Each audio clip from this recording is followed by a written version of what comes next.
Hi, and welcome to The Horn, a podcast from International Crisis Group. I'm Alan Boswell. On today's episode, we are speaking with Brittany Brown, Crisis Group's Chief of Staff in Washington, D.C. Before joining Crisis Group, Brittany worked inside both the Obama and Trump White Houses on Africa. She served as the Horn of Africa Director in the National Security Council under President Obama, and then she carried over briefly under President Trump as the Acting Senior Director for African Affairs. She's here to talk with us about what we might expect from an upcoming Biden administration. Brittany, welcome to the podcast. Thanks so much for inviting me. So I want to ask you about what a Biden administration, might mean for Africa. First of all, though, you were at the White House National Security Council working on Africa under the Obama administration and then briefly under Trump as well. What changed most in that transition? So the way that it works is I was in the U.S. government for 10 years before heading over to the White House. And so I headed over to the White House as the Horn of Africa Director in the National Security Council at the end of the Obama administration. When a new president takes over, some of us that are career bureaucrats stick around. And so I stuck around through the transition from President Obama over to President Trump. And then the point of all of that is that we're supposed to have a really clear, smooth transition from one president to another. And it's supposed to be continuity so that in case anything big happens on January 20th. If people remember, on President Trump's inauguration, we actually had a major situation happening in the Gambia. And so it helped to have people who had been working in the administration, who had known all the issues and knew who needed to be involved when there was something else going on the continent or anywhere else in the world. So when I stayed over, what we quickly found is that many things were going to stay the same.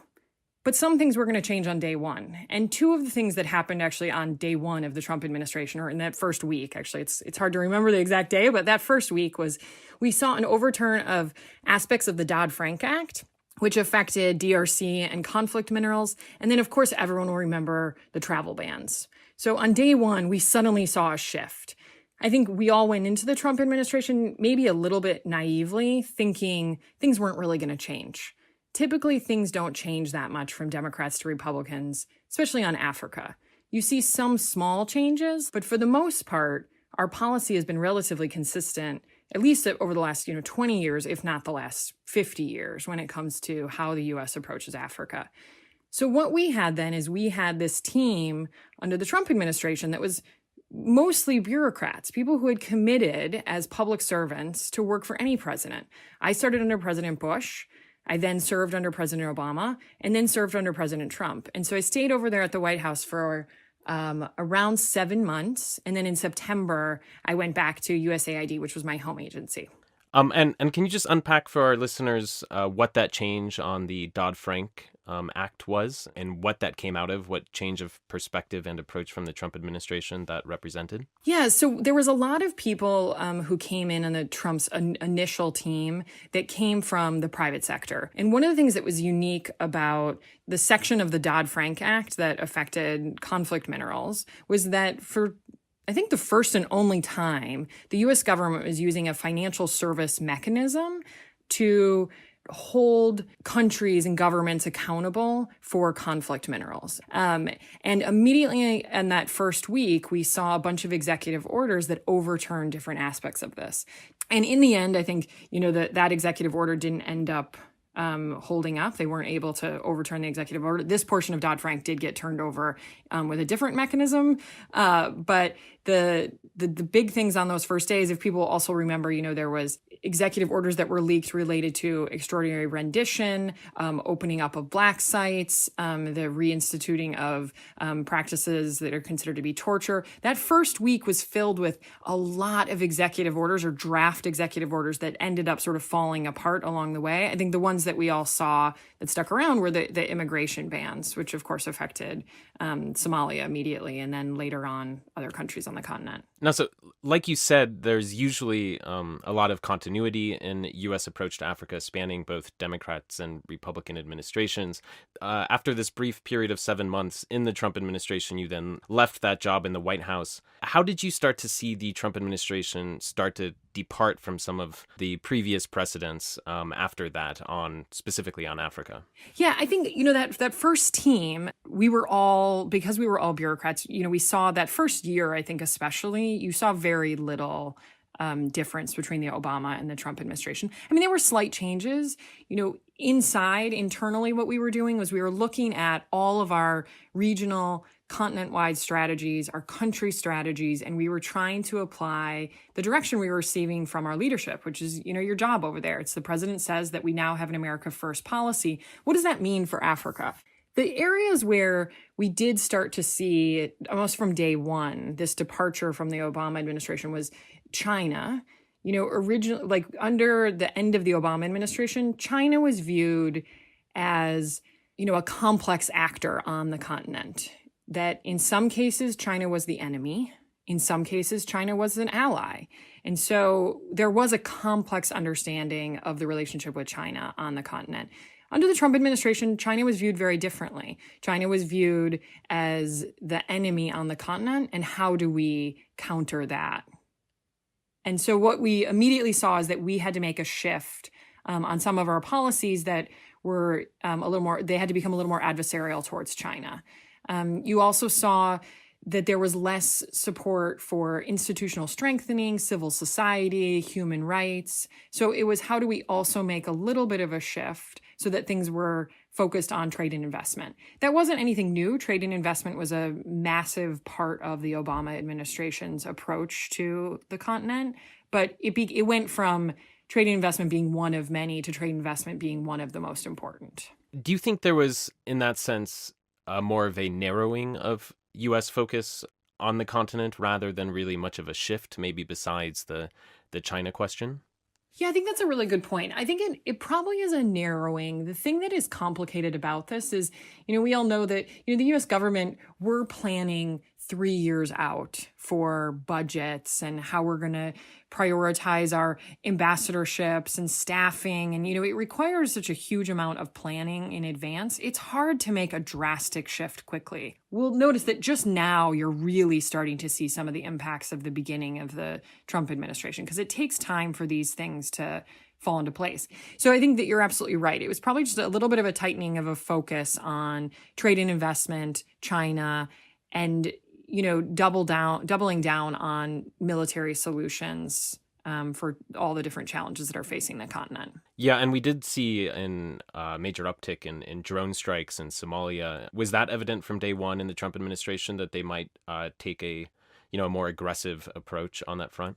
From the beginning, the administration was convinced that some of the problems in West Africa, the Sahel, Somalia could be solved through a military response. And I think Somalia specifically, it was being treated as that the solution to Somalia is kinetic. And I think we will all look back, and I think we're just able to start doing that now because we've had some time to take a look and ask those hard questions about, were increased drone strikes helpful in any way? Under the Obama administration, there was a lot of positive feedback that was received from the Somali government, regional governments that said drone strikes were really helpful. I think that the tune changed a little bit the more intense the drone strikes became. But one of the things that's really important about thinking about the U.S. military's involvement, specifically in the Horn and in Somalia, is that we could have, the U.S. government can have the best strategy in the world when it comes to Somalia. That can be a holistic strategy that includes how do you support the government, how do you support different regional governments. But when only one area of that strategy is funded and funded regularly, which is the Department of Defense, it's very hard to have a balanced strategy. So, we saw this even under the Obama administration, that if, DOD is the largest operation in the room, and there may be, under President Obama, DOD, and even at the beginning of Trump, the Department of Defense were the only people who were allowed to travel to Mogadishu regularly. They were the only people who were able to leave the airport in Mogadishu. And when you start to look at that, if they're the only people on the ground who are actually able to talk to Somalis, of course the strategy is going to be focused on, a military response. And the solutions are all going to be seen through the eyes of military, experts. moving on, looking forward to the upcoming Biden administration, do you think there are areas in which he will forge a new path on Africa, or do you think we'll largely see a reversion to the sort of previous kind of normal, if you will, between U.S. and Africa that was there before? And also, do you think there might be some continuity on this China question? Whenever it comes to a new administration, I think there's two questions, no surprise, that there's the policy question and then there's the people question. And I think when it comes to the policy of the Biden administration, we are going to see a shift. President-elect Biden has made comments about what his priorities are going to be in the United States and a little bit overseas. He's talked about domestically, it's going to be COVID and it's going to be climate change. You're going to see those exact same themes, I think, in his foreign policy. And then multilateralism. Throughout the campaign, both in the primary and in the general, we heard Vice President Biden talking about re-engaging, rebuilding relationships, supporting regional organizations. I think that would mean that we should look for the AU and different regional organizations, EGAD or ECOWAS. We're going to see those receiving extra attention and support under the Biden administration. But I think the biggest signs actually that we have about how Biden will prioritize Africa is the people that are being talked about who are going to be a part of his cabinet or his senior leadership. And we're seeing a lot of familiar faces, right? Ambassador Susan Rice, Ambassador Linda Thomas Greenfield was just appointed to be in charge of one of the teams that's dealing with how the Biden administration is going to work with the State Department. And for people who don't know Linda, because she's more of a West Africa person and then went for all of Africa, she was the former ambassador to Liberia. She was in charge of the State Department's Africa Bureau, and she's leading the State Department's team for the Biden administration. And that's a very good sign for Africa. At USAID, Linda Edom was the assistant administrator for Africa. She also was at the White House under President Bush and President Obama in the Africa Directorate. So we're seeing people who are old Africa hands in the U.S. and in U.S. government coming into leadership positions already in the transition, or these transition teams that will one day be working on a transition from the Biden team.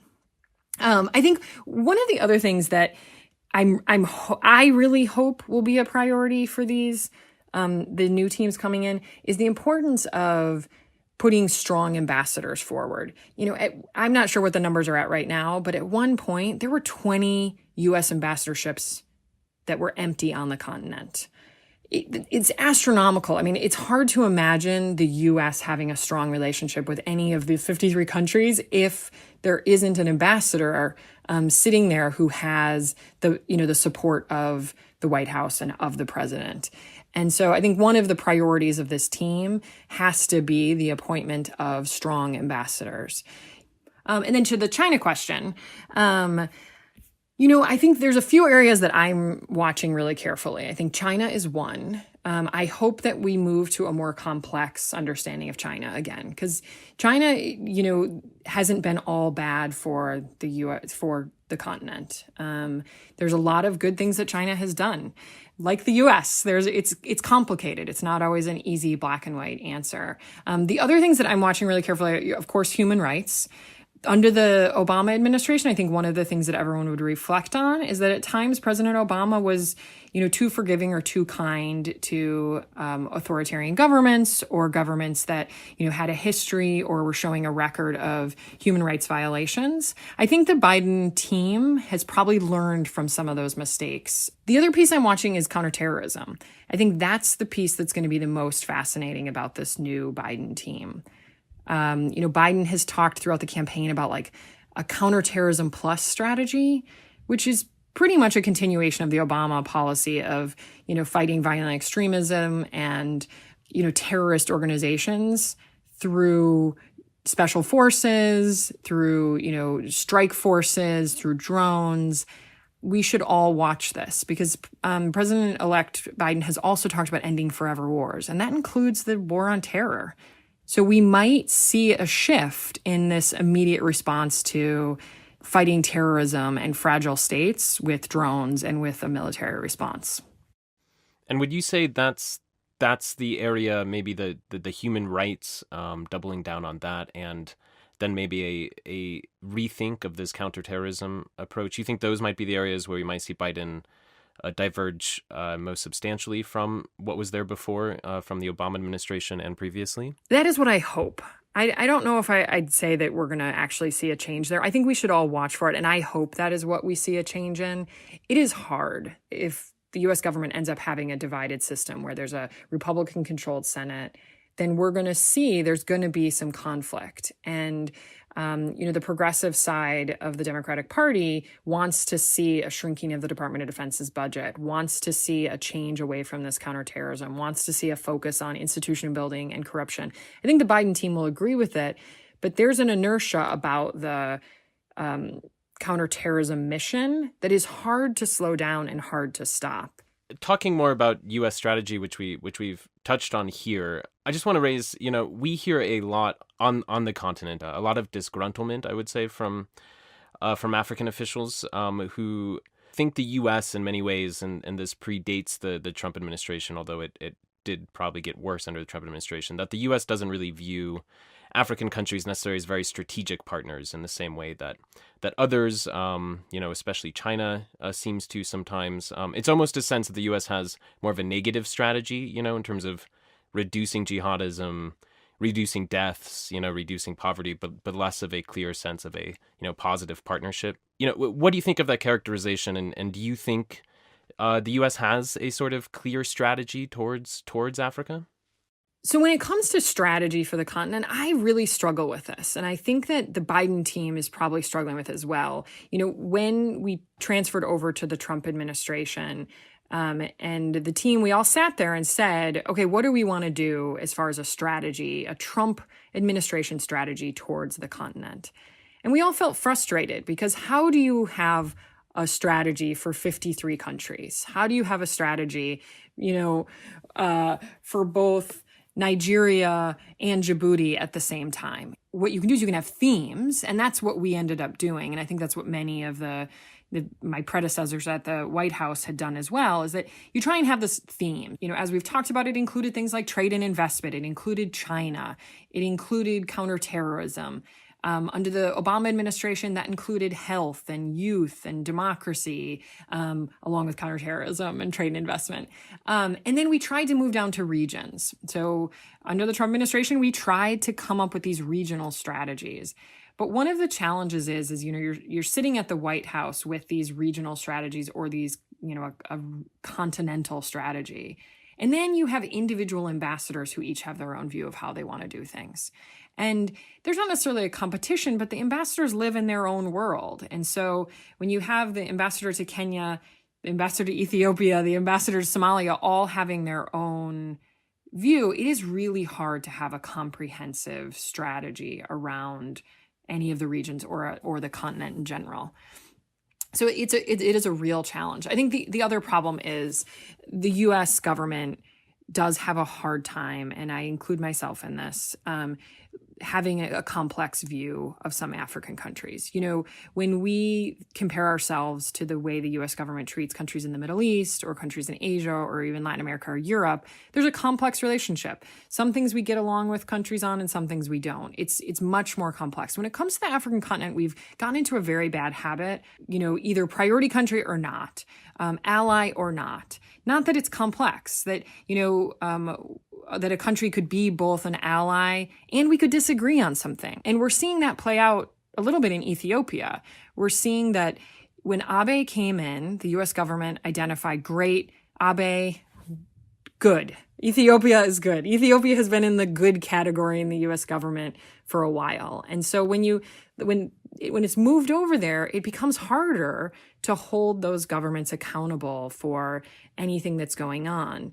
It's hard to then realize that this is complicated, that it's not just about one individual who's leading a country, that Ethiopia has a very complex history and very difficult ethnic relationships that need to be worked out. And it's going to take time, and it's actually going to be really painful.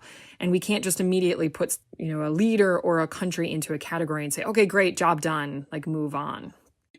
I was wanting to ask you whether or not you thought that the U.S. actually had a regional policy towards the Horn, rather than what it often looks like to me, and also what it seemed like what you alluded to, that it often just seems to have a bunch more country-specific policies.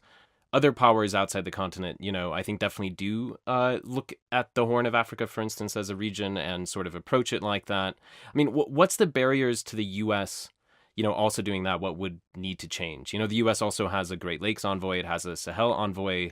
Could we see a Horn of Africa envoy? But also just what's the main barriers to getting U.S. foreign policy to thinking, more regionally? Because a lot of the issues that are going on here, of course, span the borders. Yeah, I think unfortunately the answer is really bureaucratic.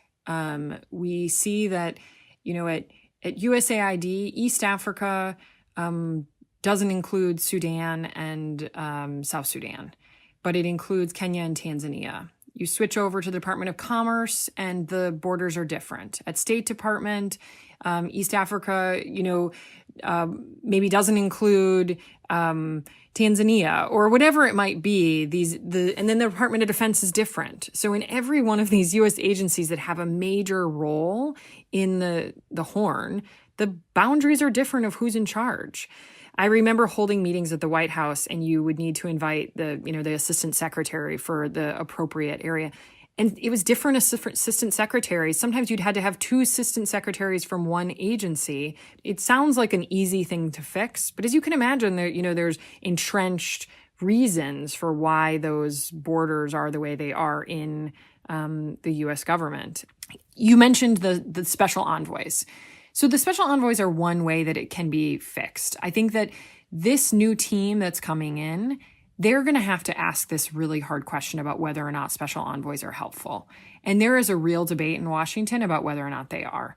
We saw that on the Sudans, on Sudan and South Sudan, having a special envoy was really helpful because it prioritized Sudan and South Sudan in a way that some of the other countries were not. Same with the Great Lakes. There was a prioritization because the people who were in those positions had direct lines to the National Security Advisor, to the Secretary of State, and often to the president, because these were, people who were in these jobs were senior enough that they were able to go directly to leadership. The challenge is what I just described. When it comes to funding and it comes to the machine of the U.S. government, the special envoys don't really fit. They add an extra level of bureaucracy. Hypothetically, think you're holding a meeting at the White House. You're sitting in the Situation Room. You're trying to decide what we're going to do about, Sudan and the lifting of the state sponsor of terrorism. So you have a special envoy sitting at the table. You also have an assistant secretary for Africa. You also have, the person who represents East Africa. Who's the voice? And there can create sometimes a little bit of tensions that can make it harder actually to get things done. So the new team is really going to have to be thoughtful about the use of envoys. President Obama received quite a bit of criticism, for using the special envoys as strongly as he did. I think it's a new world now. And so we'll see if the team agrees that it's important to have some special envoys to get that extra high level attention.